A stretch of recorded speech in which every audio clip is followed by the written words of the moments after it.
Hey everybody, how's it going? It is the Fantasy Rugby Yanks. My name's Jared Dyke. I'm Ben Glauser. We're back, we're in, we got a lot to cover. Welcome in. It was a busy weekend. If you didn't pay attention to what was going on last weekend, I couldn't because I was relaxing, trying to at least.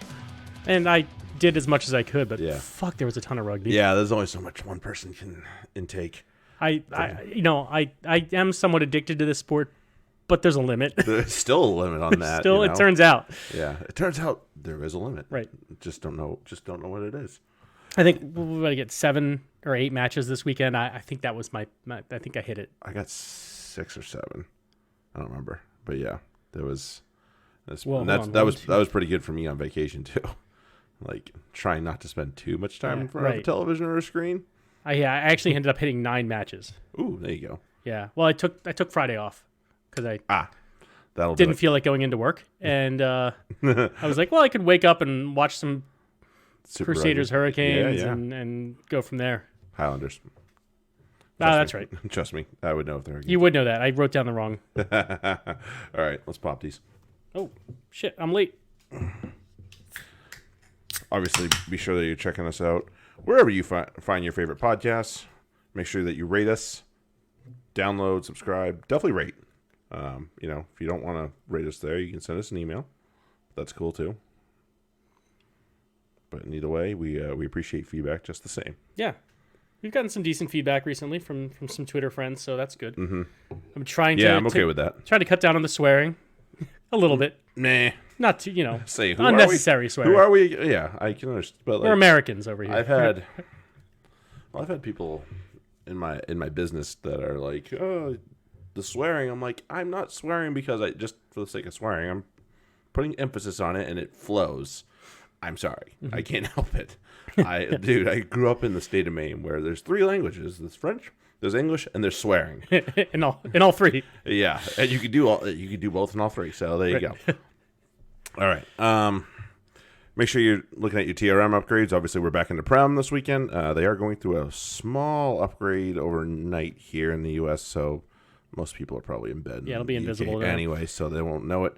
But once you get yourselves set with that, you'll be able to not suffer some sort of terrible punishment from your friends. How helpful was that this weekend, though? Oh my goodness!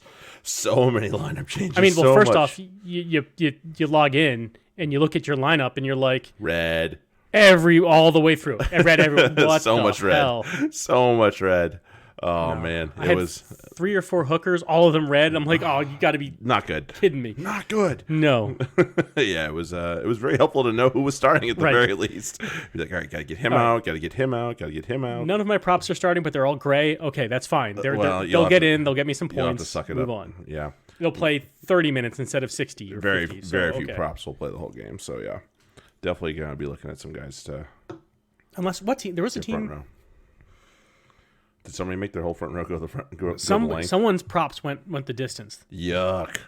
I mean, good for your fantasy points, but man, that's that's a pair of tired props. I'm sure it was pretty bad. And let me see if I can figure out who it was quickly. But if I can't, then we'll just move on. That's all right. While Ben's figuring that out, make sure that you check out our friend, the Fantasy Rugby Geek, for all your knowledge. Especially next weekend is going to be a big one for you with all 3 competitions up and running again. So make sure that you check him out. Pick up on the hints early this week so you can not have to scramble next week. Trust me, it'll help. And make sure you buy him a coffee too. Yeah. He's good like that. He is. It was Bath, by the way. Oh man! Wow, really? And Boyce and Judge went the distance. Good for Judgy. Paz and Nixon didn't get in the match. Yo, baby. Yeah, I know Stewart's away. I guess Abano might be hurt. I guess. Be my guess. Well, I mean, or he needs a rest. Yeah, Boyce, because I think he went the distance last week. Oh, jeez. If I'm not mistaken. So, yeah, Boyce and Judge went the distance. Yeah. At least close to it, if not. I mean, Paz and Nixon both got 1 point, the standard 1 point for not playing. Yeah, for just being rostered on the bench. Yep.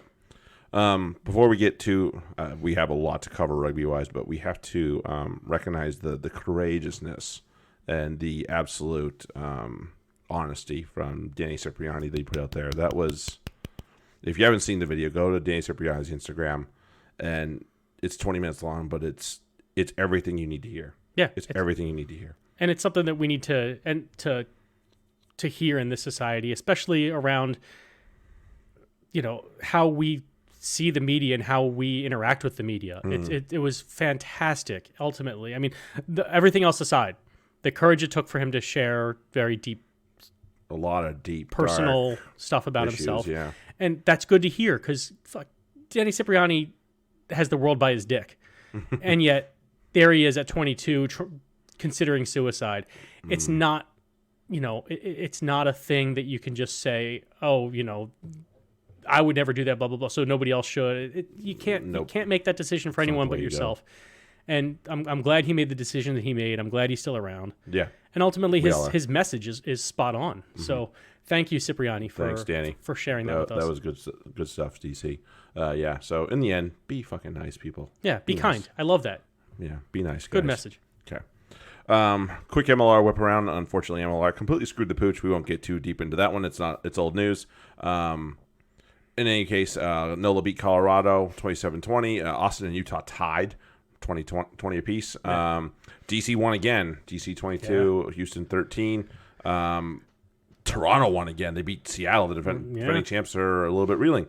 Seattle 17, Toronto 39. That's a tonking. The Free Jacks loosened them up. Yeah. Seattle. So.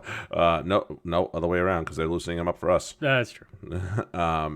Atlanta 19, New York 22. New York picks up its second win. Atlanta goes down for the first time this year. And San Diego stays undefeated, defeating our beloved Free Jacks 30-21. I guess the Free Jacks put up a pretty good fight. Couldn't watch the game. Again, an MLR issue that I'm not going to dive too deep into. It's old news. They took the lead, I think, with about 10 minutes to play, and just couldn't hold it, unfortunately. But hey, the Free Jacks are 1-2, but they've played two of the best teams in the league. Right, so, and they're going to go play the third, the defending champs, to see how they. So that's a little bit of this road trip 2-2. That's pretty good. Right. Even even going on this road trip 1-3, I'll take, because of what it was. There's a lot of bodies missing for this team too. Yeah. Kenny Hatakiyama's out. Right. Obviously, our friend Tony's out. Tyke Leader's out. Thank you. Bowden Walker's out. That's tough. That's tough. It is. It's four names right there. Yeah. to be missing. So international quality all around. Right. I don't think Hemapo played this match in particular. So yeah, there's a lot of bodies missing for this team that will definitely make a difference when they are healthy. So that's what we'll get to there. Let's go to Six Nations. Let's go to Rome. It was unfortunate day probably for Italians, and the news doesn't get any better after that. But the game itself, was not the best. Italy had them. They had so many opportunities to take this game. Really disappointed. And it's just a couple things. Their strength in contact, as in not only being able to make the tackles or take the tackles, but to hold on to the ball in a tackle. Like they're getting hit, and the hits aren't that strong, and the ball's shooting out like they got lit up and have no arms. Yeah, I mean, you know who their ball carriers are. Pledry, right. Stain, Bigi has had a few good ones. Really, that was it. Those are their best ball carriers, probably. And I thought they made the mistakes of, if you're going to have dummy runners, you can have one or two per level of your attack. They would have like 5 forwards sitting out wide in almost a line and just pass behind them. And Scotland are like, yeah, there's nothing you can do because the ball is in front of or behind you. Behind you now. You can't. I don't need to defend you at all. No. You're just in the way. They work their way through the wash and make the tackle behind the gain line. They didn't stack their forwards well.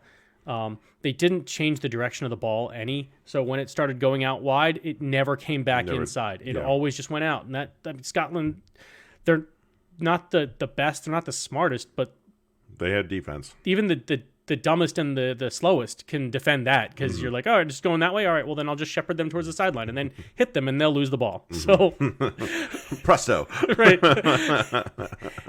It was and that explains Scotland Italy. Yeah, that's basically it. Oh man, there was possession was pretty much down the middle, but everything else, pretty much favored Scotland territory. They were all Italy need to remember how to clear their own lines, and maybe they can start to play in the right end of the field, because they didn't seem to want to do that too often, or at least too effectively. So that probably is the biggest thing that cost them not playing in the right area of the field. And in the end, Scotland had enough class. I mean, between the likes of Hogg and Hastings and their back three, which is a good back three, especially between Jamie Ritchie and Hamish Watson. Ben Toulis came in and played a very good game for this team. Stole a bunch of lineouts, so we got to give him a little bit of credit for that, even though he's replacing almost a legend for Scotland in Gray. Yeah. So. That was huge for him to come in and make that impact with that missing him. Then Hoggy with the 2 arms on the ball falling down. I am not dropping this one.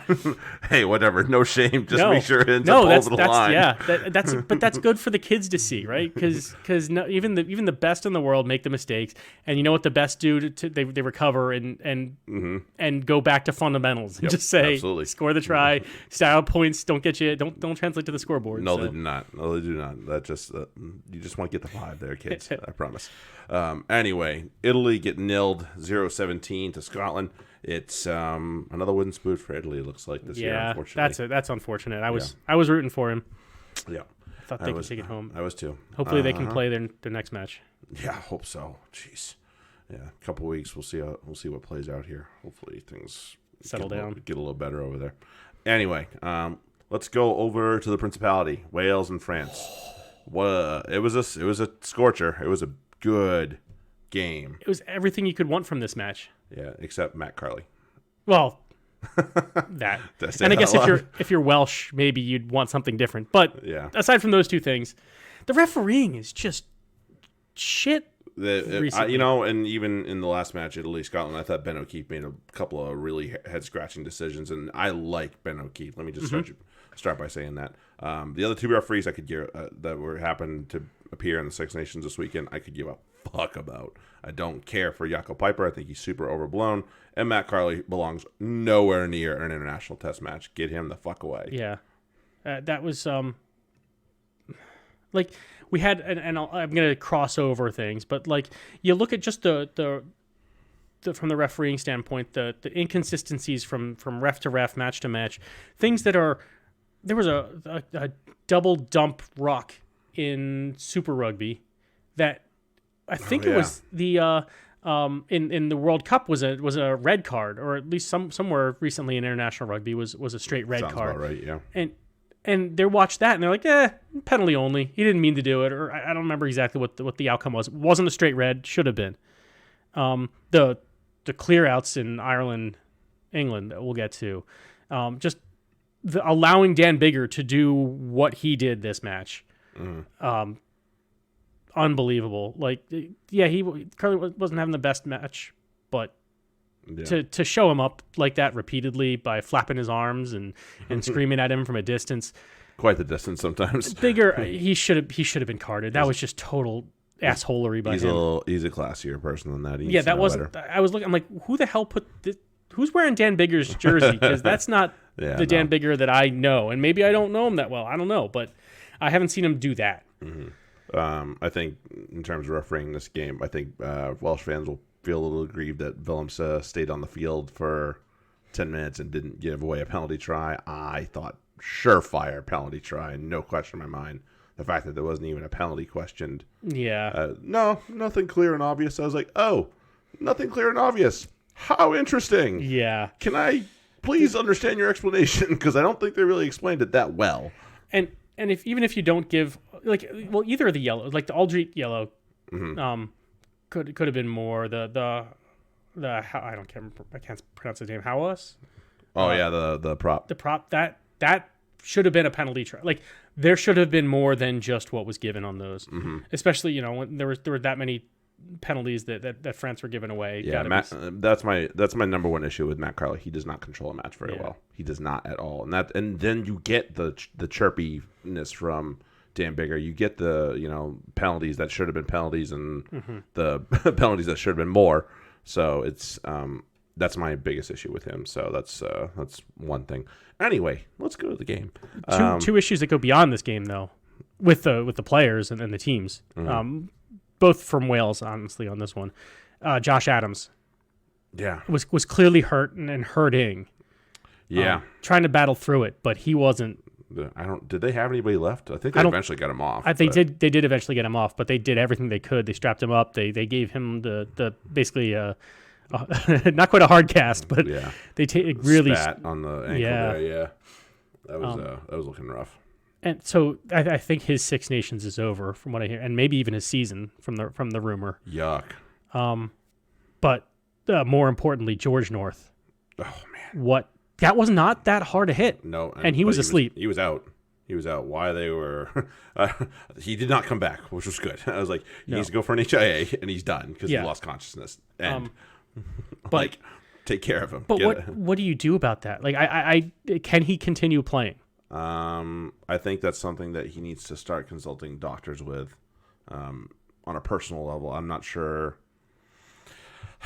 As much as I hate to say this, I'm not sure he's going to get that from either Wales or his club team. So, but if I'm Wales, like, for his own health, but also for the team, they got to start thinking about themselves.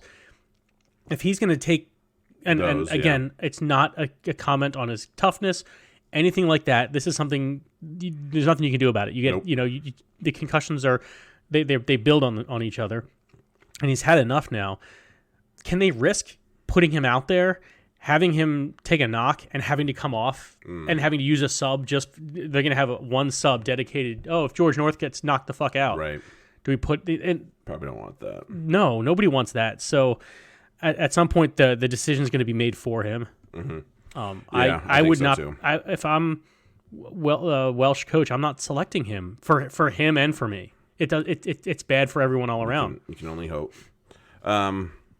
Let's go to the actual. Let's go with some good stuff.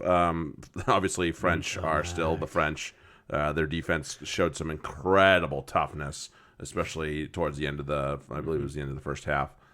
Keeping Wales out and not letting them get through. Great stuff from that. Sean Edwards, just again, his price just went up once more. And this one meant a little bit to him. He wanted to get back. He wanted to get against his old team, obviously. So that was a great set of defense. Roman Ntimak. What class? I don't know. I don't know how you pick a better 9 and 10 right now, especially in this competition. In the world, it'd be a challenge only because the other teams haven't played a whole lot yet. Mm-hmm. But yeah, right now they are definitely the form 9-10 international play. Well, yeah, I mean, because nobody from it, the English scrum halves aren't that good. Davies and what was it? Bigger and Thomas Williams. Oh, I like Thomas Williams. I like Thomas Williams. He's still missing a little bit though. But he's DuPont. Like a couple of the runs that Williams has had, DuPont would have finished in the try zone. Yeah, they're just individually they're fantastic players, and together, yeah, they've made some things happen. Bouthier playing out of Johnny on the spot for the first try, obviously. Yeah, but yeah, he's making a lot of people forget who Thomas Ramos is, and that's something to be said right there. So yeah, just keep that in mind. I will say, both matches, both these next two matches, this one and the one we'll talk about in a minute, neither team seemed to be taking advantage of the fact that there was a center on the wing. Now, rewind to England-France last year when one Gael Fickou played on the wing. Mm-hmm. England realized it and exploited it like hell, and they did a really good job of it. Johnny May ended up with a hat trick, if I'm not mistaken. So I was a little bit disappointed. I couldn't tell if they were necessarily trying to take advantage of it in that same fashion, or if they had no interest in it. I don't think they could, because you look at the two Welsh wings. Josh Adams is hurt. I think Josh Adams is hurt coming into the game. I think he's been hurt. He got hurt pretty bad in the last match. Right. So yeah, there's a chance he was carrying. I think this his performance this time was he was on one wheel even before he aggravated it. Chance of it. And then the aforementioned George North went out. Mm-hmm. So how that Gael Fickou got lucky that they didn't have anybody left really. So so that worked out well for them. For Fickou anyway, he didn't get exploited. Right. But yeah, that was definitely a question mark that got answered. Yep. I think it was Squidge tweeted out that World Rugby will be in deep, deep trouble if Teddy Thomas ever decides he wants to try.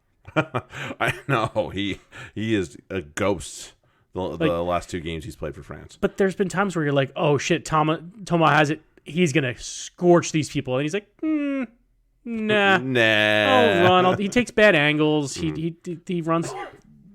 lines that take him towards touch, and he gets shepherded into touch. Where you going, bud? Like, yeah, if he actually decided, and I think he's a little contact averse, Yeah, which is what results in that. But if he ever decides, because if he could just take a wrap tackle, like pick the arms and just break the wrap tackle, Yep. he's fine. But he's a little scared of getting into contact, it seems, and we'll just kind of just head into touch to avoid it.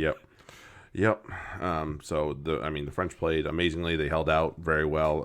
I want to point out Will Rowlands for getting his first Welsh cap. I love Will Rowlands since he came onto the scene last year. I'm really glad that he got himself into international play. That's a place he definitely belongs, especially the gigantic human that he is. So good on him. Paul Willemse. Yeah, he's a monster too. Good God. You got to mention him. He played amazingly. I think he carried 3 Welsh backs into the try zone on his try. I was like, that's not gonna work, is it? Nope. Yeah, he's quite the monster, big boy. But yeah, the Welsh go down 23-27 to the French. French still alive for the Grand Slam. They got a couple of more roadblocks here coming up. They got to take care of Ireland at the end of the competition. And then I think they got Scotland up at Murrayfield next, which probably won't. It sounds like it won't be much, but man, Scotland might be the new French, where they get one good performance and all of a sudden you go, where the hell's this been? So we'll see. Remains to be seen. Yeah. Anyway, I'm skeptical of that, but you never know. It's not outside the realm of possibility either. No, not with the likes of Hogg. All right, let's go over to Twickenham on Sunday. England 24, Ireland 12. I will say that I was kind of hoping the Irish would smash, but the Irish also didn't show up. No. I don't know where. Somewhere out there, there's a search party still looking for this Irish team, apart from 10-minute chunks. I think they're still searching for the ball that Ford dotted down in the try line. Two terrible, unforgivable mistakes by Stockdale and Sexton. What in the world? Like, did nobody tell them man on? Did nobody tell them that they have pressure? Like, gather the ball and ground it. You have a 22-meter dropout, you dum-dums. Just fall on it. Stop screwing around. Yeah, why is Sexton batting it around? And it's like, just get it in your hands and fall down. Yes, like, I think Sexton wanted to take it and try and kick it out. No, just dot it down and take the 22, you hammerhead.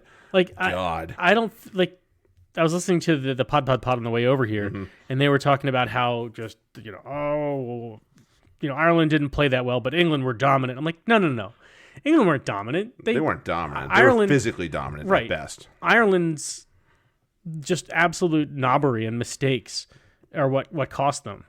This was in their hands the whole time. It was 14-0 at half, and both of the tries by England were off of shit kicks that went to nowhere. Absolutely.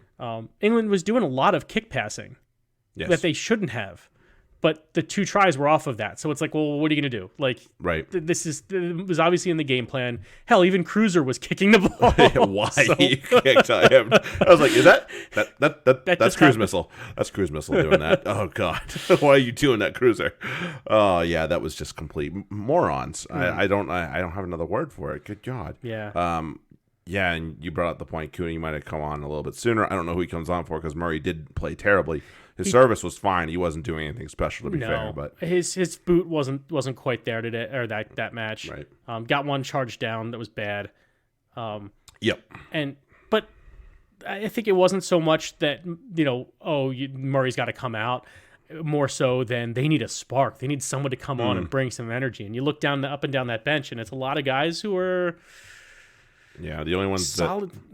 Earls and him are probably the ones that excite me the most. Yeah, and that's it. And maybe that's what they and if they're not going to bring on Cooney early, then they should have brought on Earls early for Conway, because as you said, who is it? Jonathan Joseph is the center out there on the wing, and Conway's not really an attacking wing. Yeah, I saw a lot of people say that Jonathan Joseph had a stormer. I don't know if he had a stormer. I think he had a solid match considering he was a center on the wing. Yeah. Had a couple of good runs.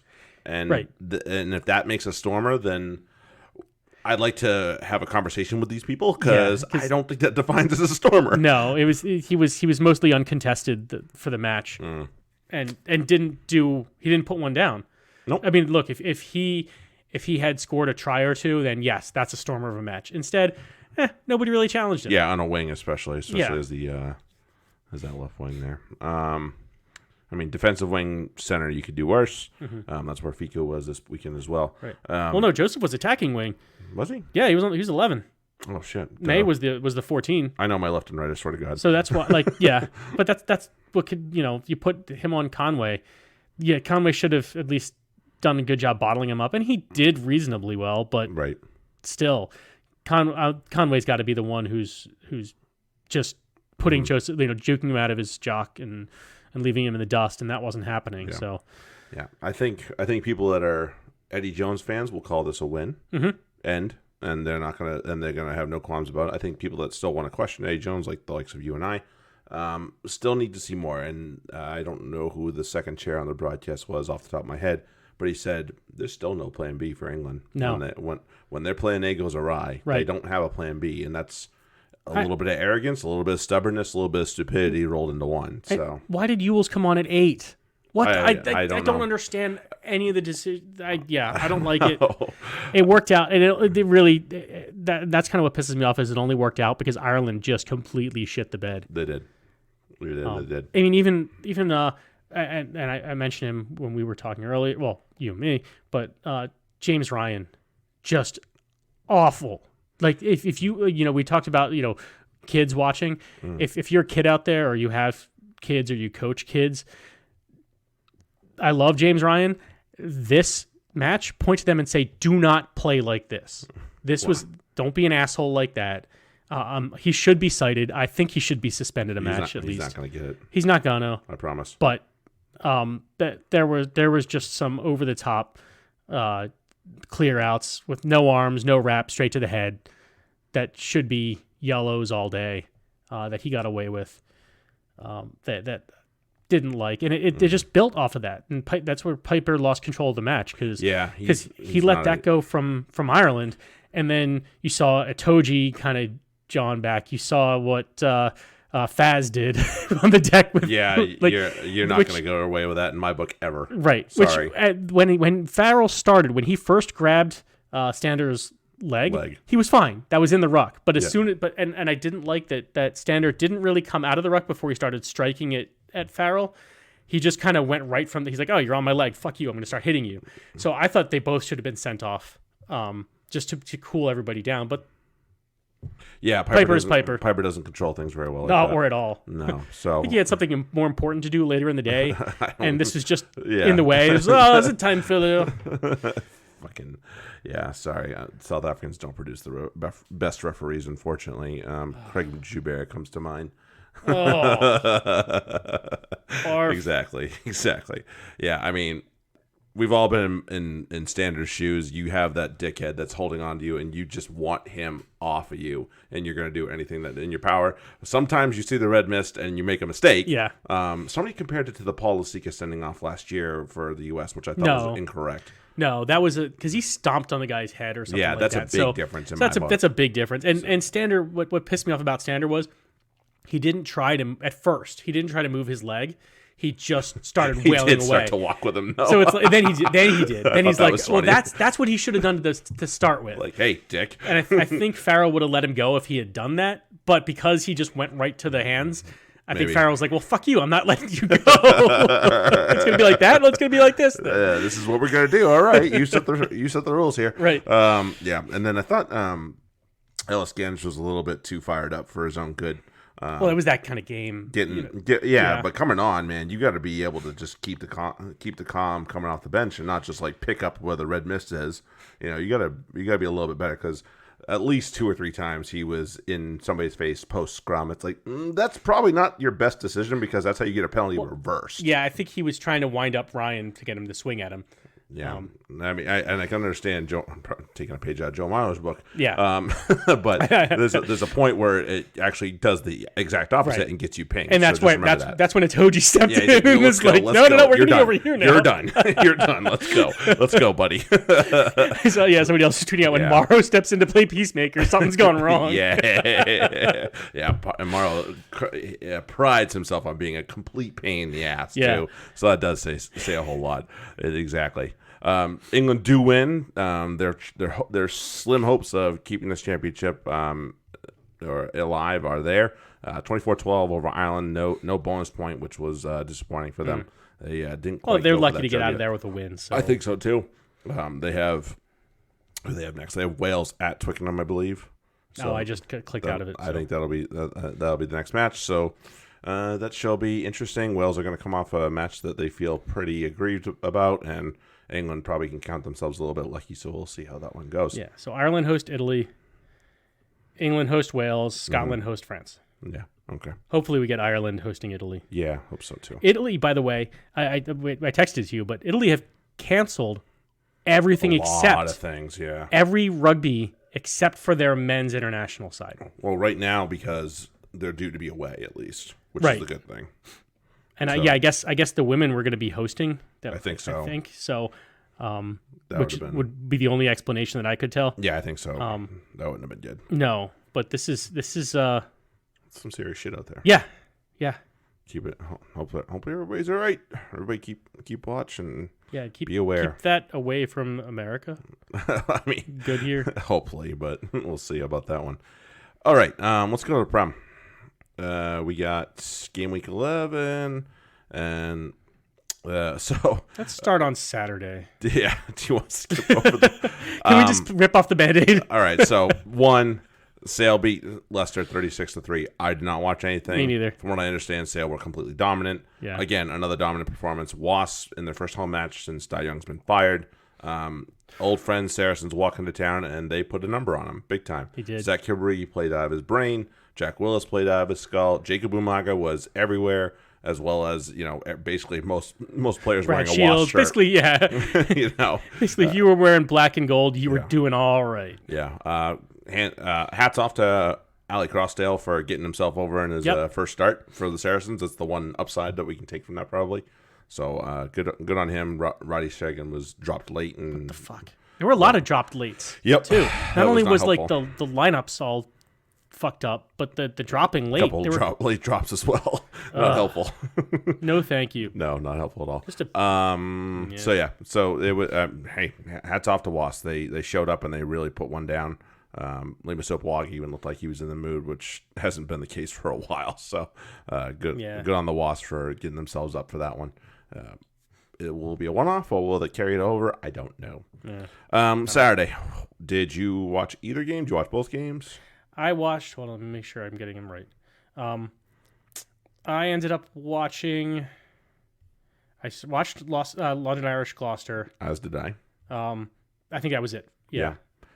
So one man to talk about. Ollie Hassel-Collins. And what a bum! What a mwah. That was the best. Bum. That was the best. Try of the week or I quit. Try of the week or I quit. I love, and I sent you his tweet, but Ollie Hassel-Collins tweeted out because some newspaper I had think it was BBC. put the picture of him bum scoring and saying, Come on, man. and he's like, you're doing me dirty. Tie your shorts, I had kids. 3 Tie others. your shorts, man. Well, wear something underneath them, spandex. Yeah, I think he had him on. I don't think he tied him, though. That was the problem. That was great. Yeah, he was. I mean, he did it all. He intercepted. He finished. He did a lot of really good things for this team. Obviously, there was a lot more to talk about. Blair Cowan played very well.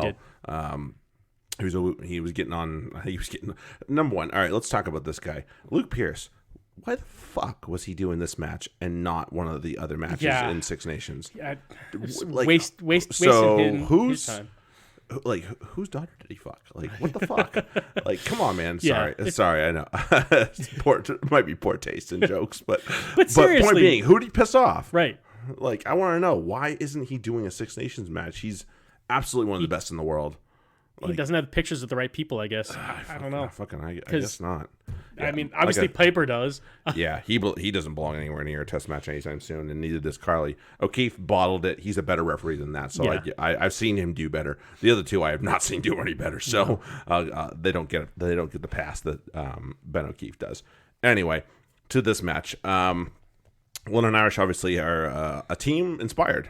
Yeah. I mean, and Gloucester played very well. Obviously, Cipriani had a heavy heart this week and played very inspirationally. They did pull him probably a little bit early for my taste. I think he was struggling at that point. think so, too. I think it was a little bit of a don't let him get too down on himself and Fair have enough. it carry over. If I'm and just to name a name and a team, if I'm Tom O'Flaherty and I see Ali Hassel-Collins scoring those 4 tries and the way he scored them, I'm like looking around like, what the fuck am I doing here? Because if you at least 2 of his tries, maybe 3. I think he had 2 longer runs, but anyway, at least 2 of Hassel-Collins' tries were on the goal line. You just had to finish. Where they're just like all he had to do was beat one person and he's in. And instead of trying to smash it over the line like Exeter does, Right. The Irish did a great job of sucking in the defense, and then passing the ball out wide. It's Holy amazing shit! thought, right? And he was money from there, and that's that's to me that's such a better example of how you want to play rugby than just trying to smash it over the line. So, Agreed. Hassel-Collins had a great day, but aside he did have those 2 long ass tries that were amazing. So I'm not trying to take anything away from him.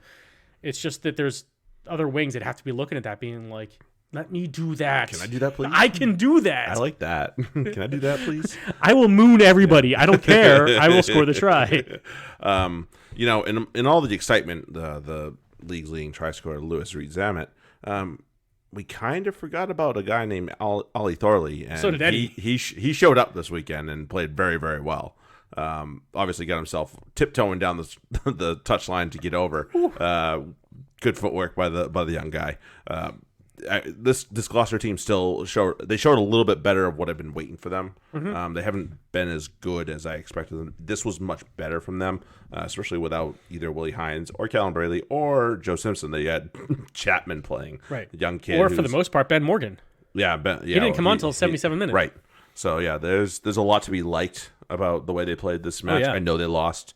They get 4, they get 3 this match. But they get either way, they're scoring tries again, which is good. Knocking off the penalty shit. So they have a lot to hang their hat on from this match. So good on them. London Irish 24, Gloucester 20. I think the relief of not feeling like they are going to get relegated has probably taken a good thing to London Irish. So good for them. The other match was Bath 19, Quins 12. What in the holy shit's going on with Quins? I have no idea. That's 2 in a row for them going down. Yikes! Especially, and that was after the tonking they gave the Saracens. So, Paul Gustard, wake up, dude! Something's going on over there. Go on, Stuart Hooper. They've won 3 in a row over there, I think. So, good on the Bathmen for doing that. Let's go to Sunday. Which one you want to talk about? Well, let's talk about at least the first half of Exeter Northampton. At least the first couple of minutes of it, whatever. Not even the first half. Shit, it was like what 3-0, 20 minutes in. So it wasn't there. It was the second quarter of that first half there. That's kind of when it started to fall apart. That's when the wheels came off. Yeah.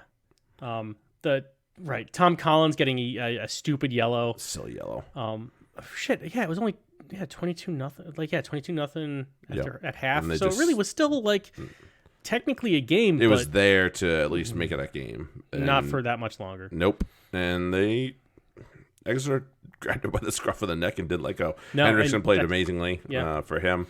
That's a terrifying. He did. No, he played it fucking amazing. Not even just for him. He played amazing for anyone. Right, but no, good, I was saying good for him. Yeah. Sam Simmons is still angry, apparently. Yeah, a little bit.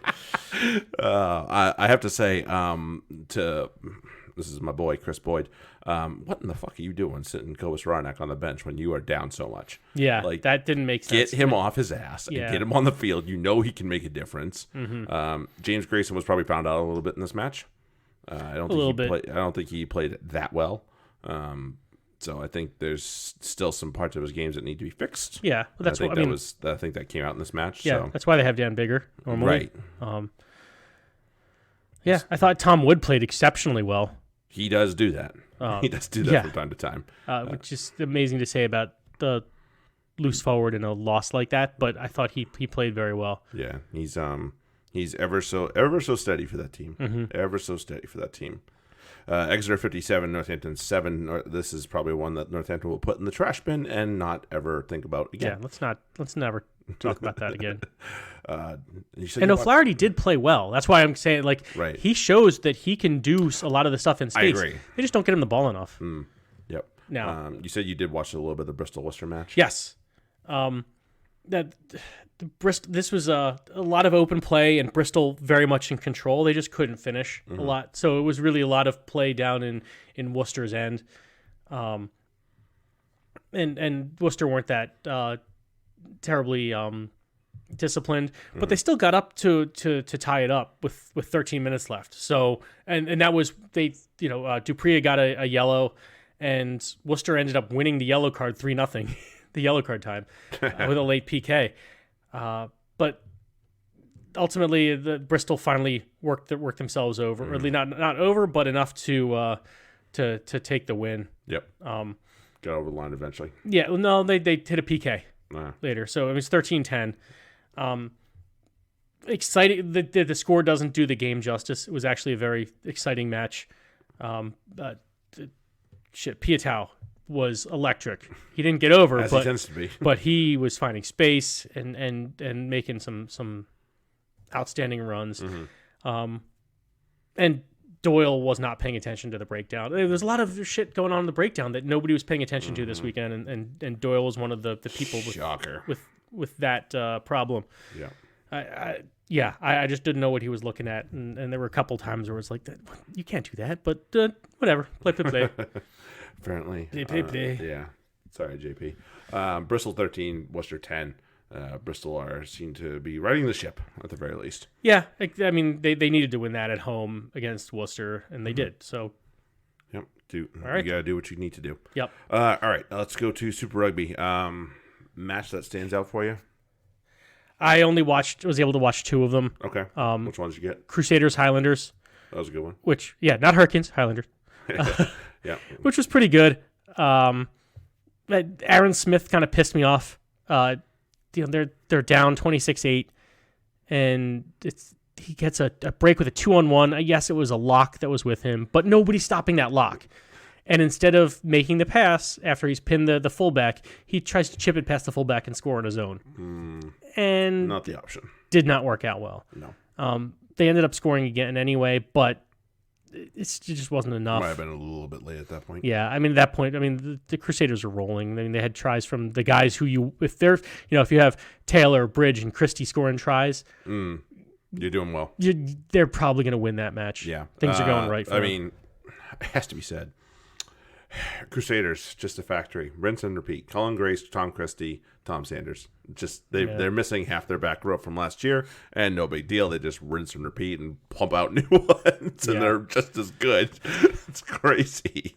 Has to be noted. So I give credit to their system and their academy. Yeah, this one was the one with the dump tackle and dump clear out in the ruck. It did go. The Highlanders did get a yellow, but it really should have been a red. Yeah. Got a little lucky probably. Yeah, and it's also that New Zealand doesn't seem to really police that too much as far as like whatever happens in the breakdown, they're okay with. So, the standard coming in from the side, that's allowed there. This was Paul Williams, I think. He's not that good of a ref, so. Yeah, it wasn't well done, but. Right. I mean, two guys for the Highlanders seem to know where the try line is, Michael Collins and John Naraki. And yeah, thank you, Michael Collins. I picked him up in my FRD league. I think he got me a win. Anyway, at least one of us did well. Big one for the Crusaders. They seem to have shaken off that loss against the Chiefs. What was the other? Assuming the other one you watched was the Chiefs. I watched the first half of that. I went to the gym Saturday morning. I was like, all right, it's gonna be a long day. I gotta get prepared so I can sit on the couch the rest of the day. And so I watched I got through the first half and maybe a little bit extra while I was puffing away on the elliptical, and I was working harder than the Chiefs were. It was a lot of their mistakes and issues from last year rearing their heads, which happens. Yeah, Gatlin's there, but he's on his first year. Oh, you're only going to be able to fix so much, right? And eventually, the guys are going to lapse into the behavior that they had before you got there. And this was that match for the Chiefs. Their defense kind of was a sieve. Their attack never got really going until the second half, which was too late by that point. I mean, if it was something where it was like a 20-point game, I would have been like, yeah, I'll go home and watch the second half of that. I would sit at the gym like, nope, I'm done with this. That'd be one. a nah. This is not going to turn out well. I get I might not know the last chapter, but I know the story. I know the idea here. We got this covered. Yeah. And the Brumbies played exceptionally well. Yes. This is not to take away from them. They did very when they needed to, when they had no space, they were exceptionally strong in contact. And when they had a lot of space, they were very good with the ball to get it there and to hit gaps. So much credit to the Brumbies. They played a very solid game, and the Chiefs did not, and the final score reflects that. Mm-hmm. Yeah, first win for the Brumbies in New Zealand in a long time, at least 4 or 5 years, I think. So been a while. So good on them. Good on them. They definitely step up. This looks like a better team. I will say Solomon Kata seems like he's starting to find it. He's come over from league, and it can take you a little bit to adapt. And some league players can, some league players can't. I think he's starting to figure it out. So good on him. He got over the line. I think that was his first one this year. So that was really good. Noah Lolesio bouncing back from a shit performance against the Highlanders, to be honest. Let's be real about that. Yeah, he did okay. Yeah, he played pretty Bastard. well. Yeah, I know. Still hitting some ballsy ass kicks. You got to give him that for sure. Yeah, I did watch one other game, Rebels and Sharks. Sharks took advantage of the Rebels' pretty leaky defense. Mac Mapimpi did similar to your Solomon Alomalo, and he was over the line and handed it off to Kerman Bosch to finish. That would have been his hat trick. Oh, Instead, he gave away. That you gave away a hat trick try? So it was it's good on him. I don't like. I found another referee that I don't really care for. AJ and it was Jacobs Mapimpi? all over the place. Fuck. That was Mapimpi. I have. What is it? Are these people punishing me Is that another for one? selecting them? I see what's going on here. I don't have an answer for you on that one, man. I do. I've offended them in some way. They're following you around. They are following you around. Yeah, there was a lot of there were a couple of yellow cards this match for the Sharks, and they were still able to overcome it. So it was good for them. And I think there was a double dump in this one as well. Okay. Yellow card was the only result. It was not as egregious as I'd seen others. I'm pretty sure he came right down on his side / shoulder. So wasn't nearly that close. So other scores: Rebels 24, Sharks 36. Obviously, we were just talking about that. Reds tonked the Sunwolves 64-5 at home. Stormers stay unbeaten 17-7. They didn't lose last week, did they? No, the week before, I don't think so. Anyway, they still seem to be going strong, just the same. And then Bulls just don't know how to get out of their own way. 21-23 over the Blues. Stormers are undefeated, by the way. Okay, so they are undefeated. Gotcha. Okay, let's go to that thing called Start Sit that we like to do here. We do like to do that, don't we? Yeah, we do. I believe I'm up first. I believe so.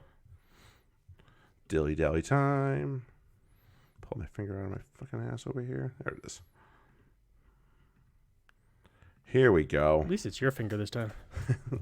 Never put my finger in your bum. All right.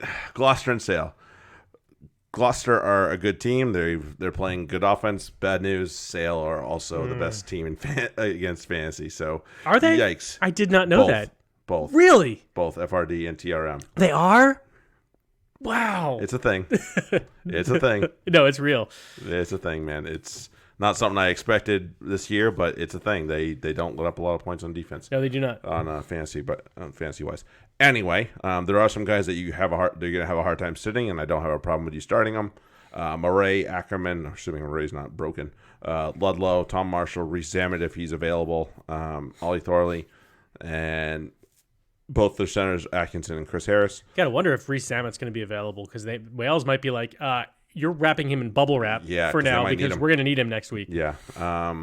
Starts only in TRM are Pelledri and Mostert, and then sits are definitely the cluster front row, Cipriani and Ruan Ackerman. Sale, you can go ahead play anybody that's got the last name Dupria. John Ross is also in that group. Byron McGuigan in both this week is okay. Sale front row is good. Chris Ashton and RJVR are starts in just FRD. Oh, I wouldn't touch RJVR, but yeah, FRD only. Okay. Remember, I would try to find someone else. Yeah. I mean, I picked up Terrence Septima. He didn't do too bad. Yeah. Yeah, but Jan von Rensburg has been. Oh, he hasn't been great. No, been I agree, but shit it's hard to sit him at this point. You probably burned him. Well, yeah, if first you have 4 or right. 5 pick. Right. Oh, sucker. I know a few of those guys. Quins versus yeah, you do. Yep. Quins versus Exeter. This is odd because both these teams are the Exeter at least top of the table, but they're giving them up a decent amount of fantasy points, Yes. and Quins are also giving up a lot of fantasy points. This could be, outside of Exeter's back line, this could be a big fantasy day basically across the board. Quins, because you got to figure the Exeter are going to give a lot to their forwards, which means that the Quins forwards are going to be making a lot of tackles. For the Quins, you want to start Stephen Lewis, Glenn Young, James Chisholm, Alex Dombrant, Danny Kerr, Marcus Smith, Ibitoye, and Paul Lasike. All should be very busy. Paulie!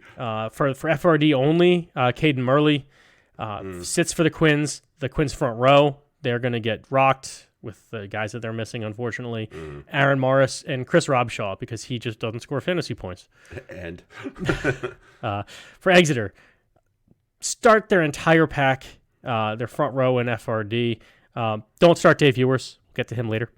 For FRD only, you want to start Nick White.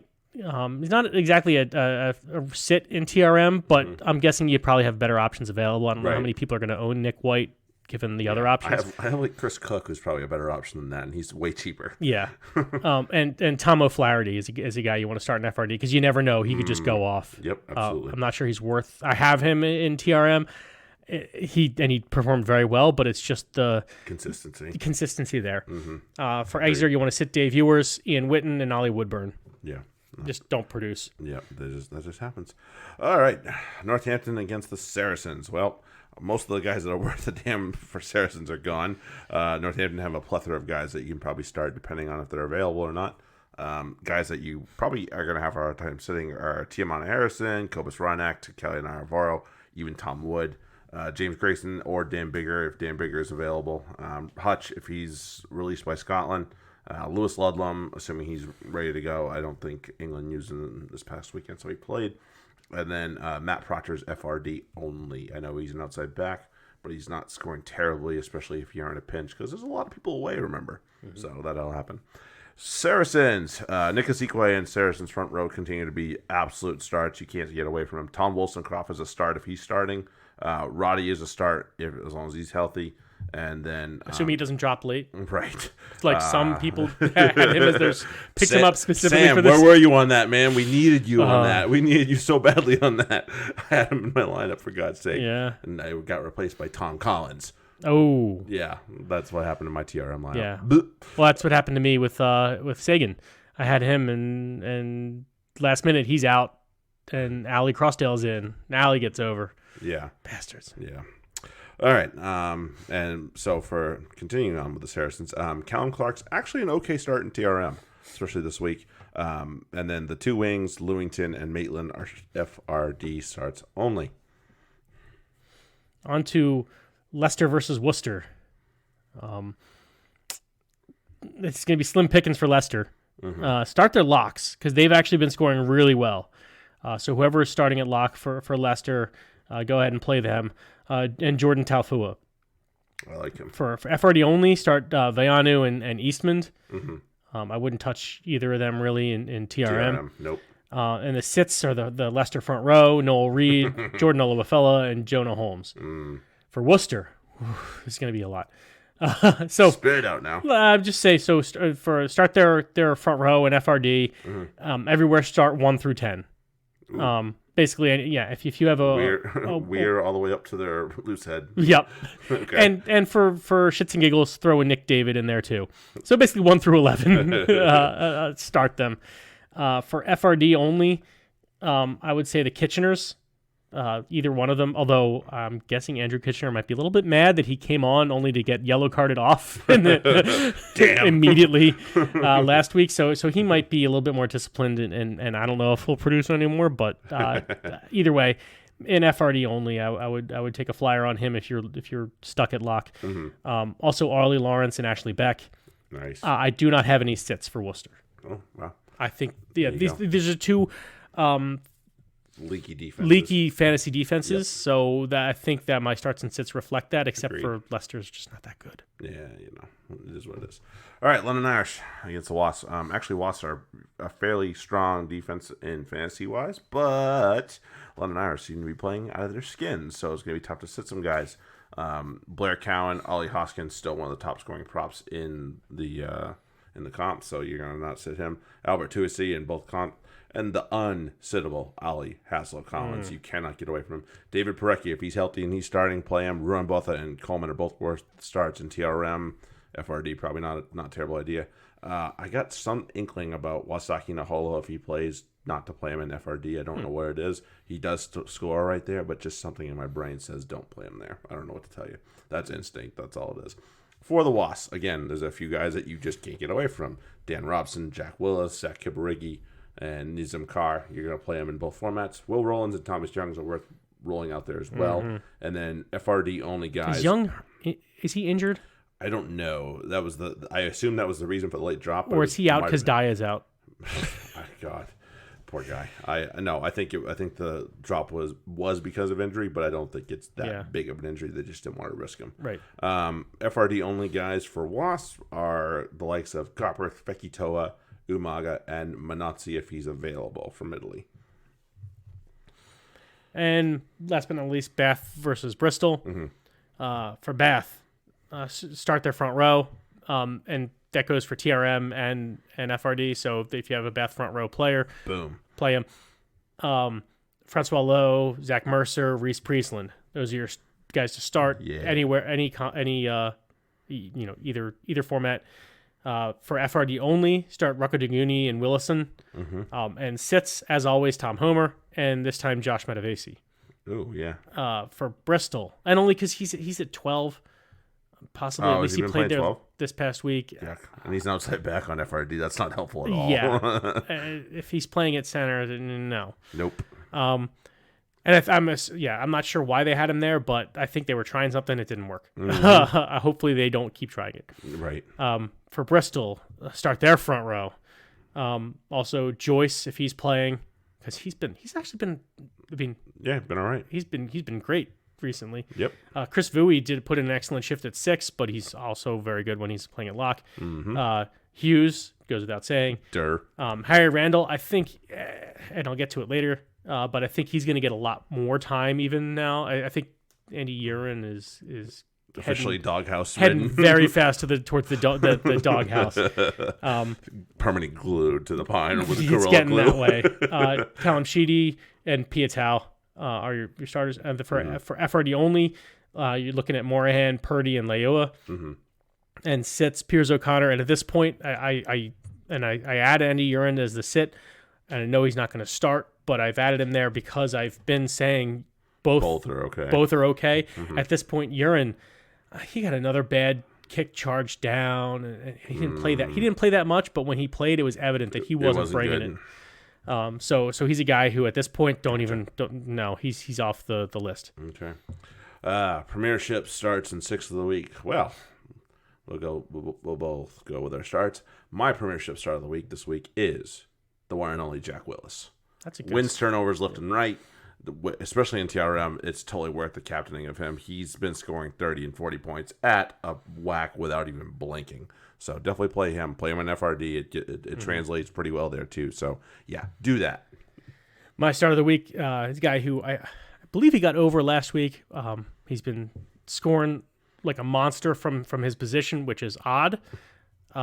But given the team that he's on, he's going to rack up points especially he's going to rack up points this week based on the matchup, and that's Johnny Hill. Yeah, he did get over last week. I was like, oh, well, he's back. Yeah. All right. I mean, and that's the thing. That's why I had saying start the Exeter pack, because you never, they're all getting over except for Dave Ewers. Poor bugger. Point at him and laugh. So there's the thing. Exeter, it's not like they don't have two fucking amazing flankers that they could be playing instead of him at that position. Yeah, baffling. I don't know. I have not seen nearly enough Armand. I have not seen nearly enough Makovesic. Yeah. I have seen far too much Dave Ewers. That square-faced blockhead. I have a problem with this. Listen, Baxter, we have an issue. Yeah. And it has nothing to do with I have who you are. Several issues with Rob Baxter. Yeah. That's just one. But at this point, it's my biggest. Oh, man. Premiership sit. A guy that's probably highly picked and probably going to be on a lot of teams, but I think he's going against the exact wrong team to play him against, and that's Ruhr Ackerman. That's a Sale being what they are this year, and I know he's going to be everybody's like, oh, he's going to do so great.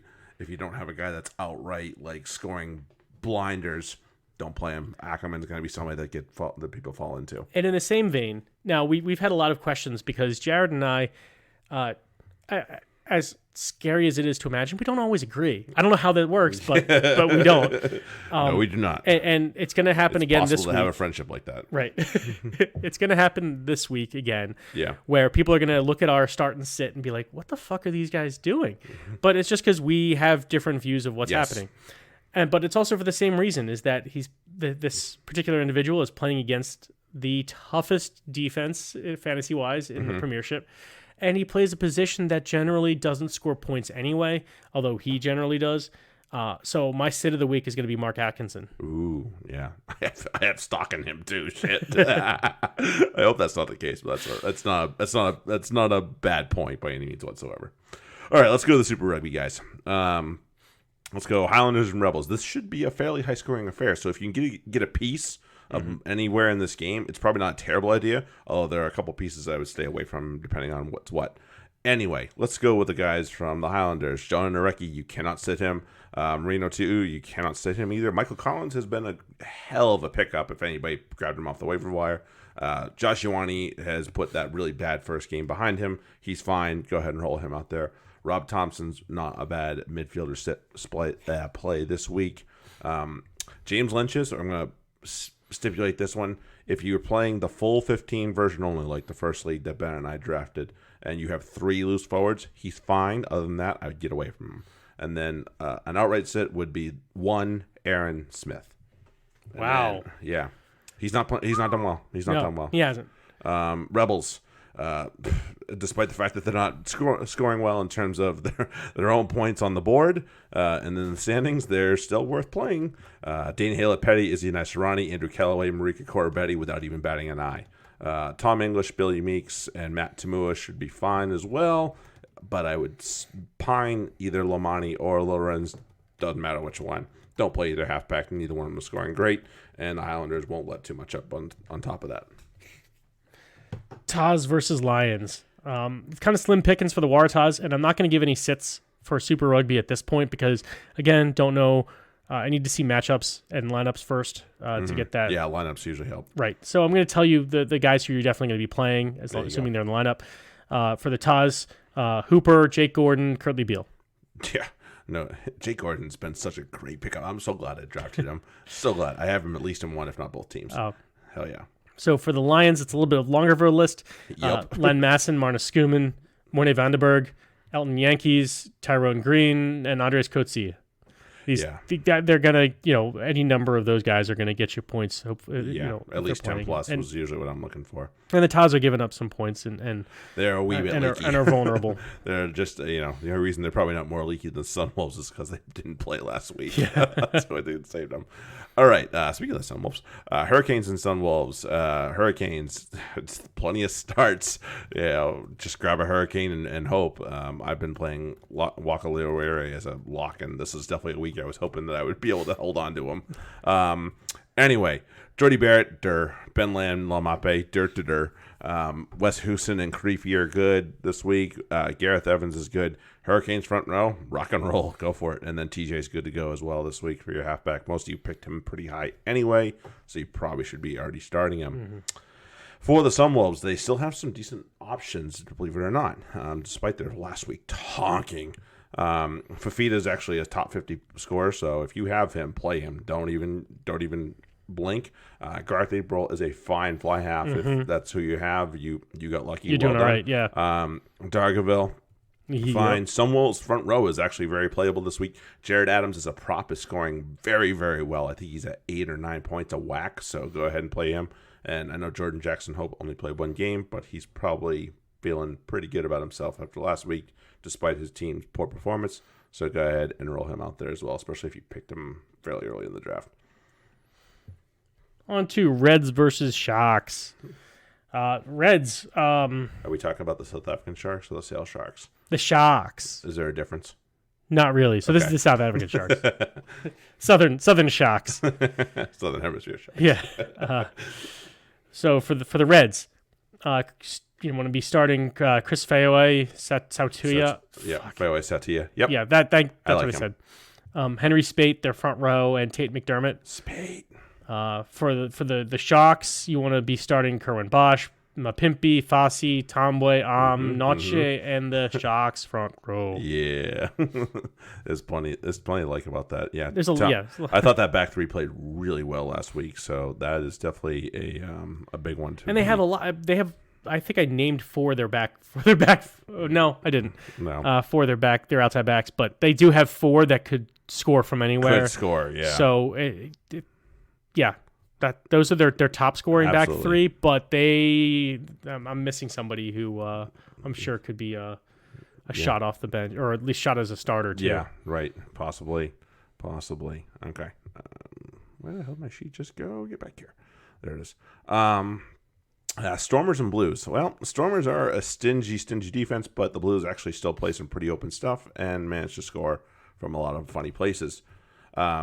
For the Stormers, Damian Willemse and Herschel Yenchi should be no-brainers. You're playing them if you have them in your team. Kotsia, Nell, Peterson, Leds, Kitsoff especially, and Sinatla are guys that you're going to roll out there.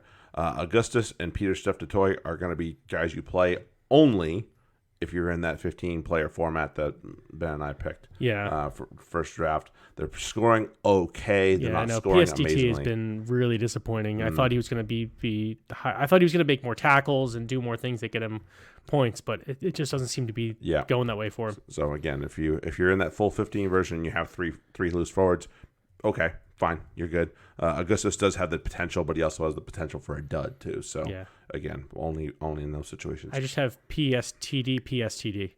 Or PTSD, PTSD. Sort yourself out. I can't. Blues. Again, their record's not great, but they can score plenty of points from a lot of places. Mark Talia, Stephen Parafetta, Hoskins Tatutu. He had a stinker last week, but if he's playing, you're going to roll him out there. Terry Black's not a bad one if he's out there. He scored 10 points, I think, last week, which is not terrible for your fly half. Yeah, it's not bad, actually. Joe Marchant is definitely worth the play, and so is TJ Fayani. But you're going to send the Blues front row because Stormers don't give up a ton to the front rows.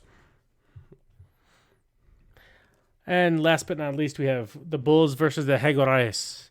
For the Bulls, this is going to be even shorter than the Waratahs. Mornay Stein. Everyone else is, I've been trying...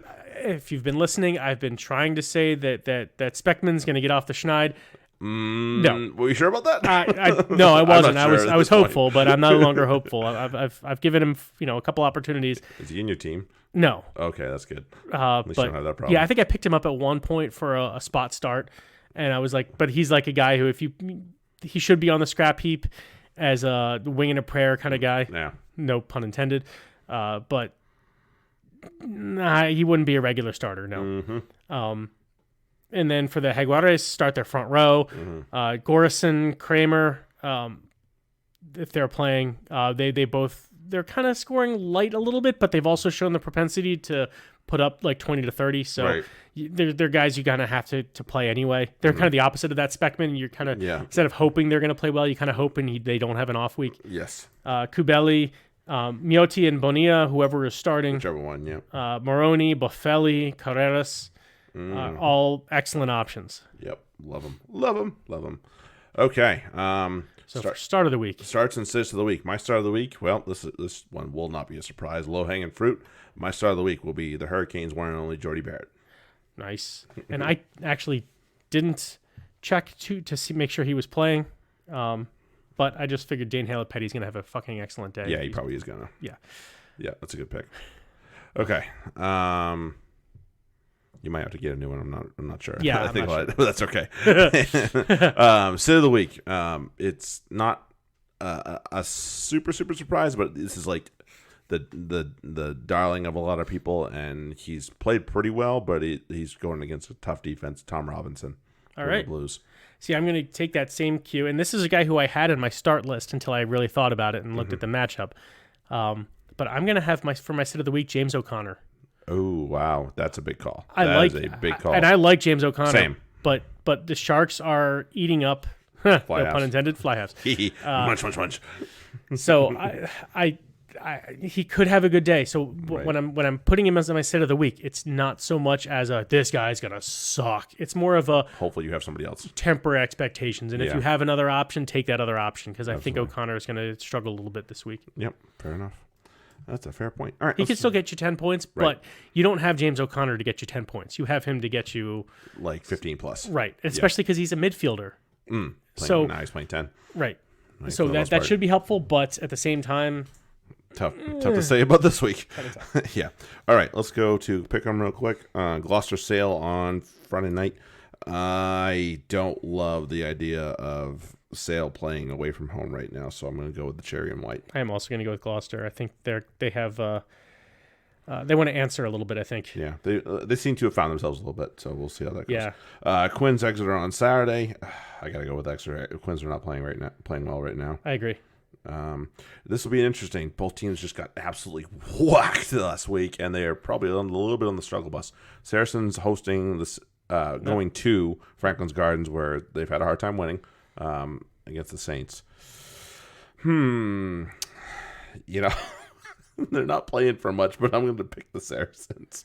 And I know the Saints are playing for so much more. They're playing for top 2. They're playing for everything. Yeah, but the Saints have been just garbage. Yeah. So I mean, of course, the Sarries have been just garbage. The 2 out of the last 3 weeks haven't been great from the Saracens either. No, it's always going to be tough for them when Six Nations are around. Mm-hmm. It seems to be extra tough this year, but that's also for other circumstances too. Yep.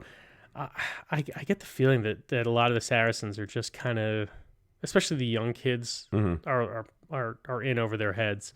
Oh, yeah. So possibly. I think the Saints take this one. Okay, Leicester-Worcester.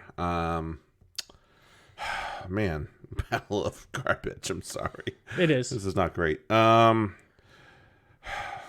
really don't love Leicester, but they're at home and they seem to be playing a little bit better at home lately. So I'll go with fucking Tigers. And I'm gonna go with Worcester. Yeah, fair enough. I'm not saying I don't hope that Worcester wins, but right. I just think that Leicester's going to win. Irish and Wasps. I'm going with the London Irish again, man. They're playing great. As the French say, moi aussi. All right. And then Bath Bristol at the Bog. That's the only problem with this match. That slows down the Bristol attack. Right. But give me Nathan Hughes. Yeah. Give me Nathan Hughes. And I love Zach Mercer, but Hughes is just that type of guy that can get you over the gain line when the field is slop. That's the problem. That's the thing. So and Bristol do have the runners even in the slop. So when it comes to getting out wide, they have the guys with the agility to make steps and make guys miss and fall down, and that's going to be big in that whatever that the mud. Yeah. All right. Let's go down under Highlanders and Rebels. Rebels have not played well outside of their match against the Warthos in terms of finding ways to get wins. I'm gonna go ahead and take the Highlanders. I think they bounce back against that loss from the Crusaders. And I think that this is just a bad year for the Highlanders, so I'm gonna go with the Rebels. Okay. Ooh, this will be interesting. Warthos and Lions. Warthos aren't playing particularly well. They did have a bye week, but so did the Lions. So I think I'm going to take the Lions. I am also taking the Lions. Yeah.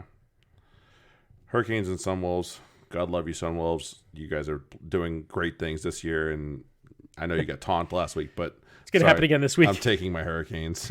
I'm also taking your Hurricanes. Yeah. All right, to the next day, Reds and Sharks. I'm taking the Sharks. They've been playing really good stuff lately outside of the one game they played against the Hurricanes, which unfortunate circumstances happened that probably caused that. Yeah, so. And I think the Reds are going to be smelling themselves a little bit after last week, and they're going to get brought down to earth. Okay, yeah, I can't say I argue with that. I mean, they played the Sunwolves, for God's sake. Don't get too far ahead of yourselves there, kids. Yeah. Don't get pissy. Stormers and Blues. Oh man, Stormers just have been making it ugly, but they've been winning. So, and they've been in South Africa for most of it. So I'm gonna go with the Stormers. I'm also going to go with the Stormers. See what happens when they move outside of South Africa. Right. They're playing very well. The Blues have their holes still. Yes. Yeah. Until Bowden Baird walks back into that dressing room, Yeah, which won't happen until they return back to New Zealand, likely. So yeah, that's still not going to help their lack of a 9. Agreed. Small problem. Yeah, a little bit of a problem. Yeah. Didn't we say didn't you and I have a conversation about not playing Jonathan Ruru at all? And if you're playing him, you're a fucking idiot. Yes. Didn't he get minus points last week? Probably. Yeah. Not good. Not great. Bulls and Jaguars. I am taking the team from Argentina. I'm gonna go with the Jags. I know they're away from home, but yeah, they probably play. From what I understand, they probably played well enough to beat the Stormers. But the Stormers are a good team this year, so. Right, that's the thing. Is that and they've traveled a little bit. They have a chance to settle in, and the Bulls are not. What's that word? Good. Something like that. Something like that. Oh man! All right. Wow, we were able to rattle through a lot in a fairly good amount of time. Good for us. Thank you for sticking with us. Yeah. That was a very dense episode. Yeah, it was. Considering it was a lot. A lot to get through. Yeah, so check out your TR upgrades. Go check out our buddy Fantasy Rugby Geek for all your advice. If you haven't watched the Danny Cipriani video, go watch it. It's 20 minutes and it's well worth your time. Most of you commute for at least that long, so you can at least listen to it if you can't watch it. So go do that. Yeah, hit us up on Twitter. Obviously, we'll do our start-sit sheet this weekend. And then also Fantasy Rugby Podcast at gmail.com. Download us, rate us, review us, all your favorite podcast apps. We'll be back next week for we'll be preparing for another mega weekend. So until then, have a good one. Take care. Later. Cheers.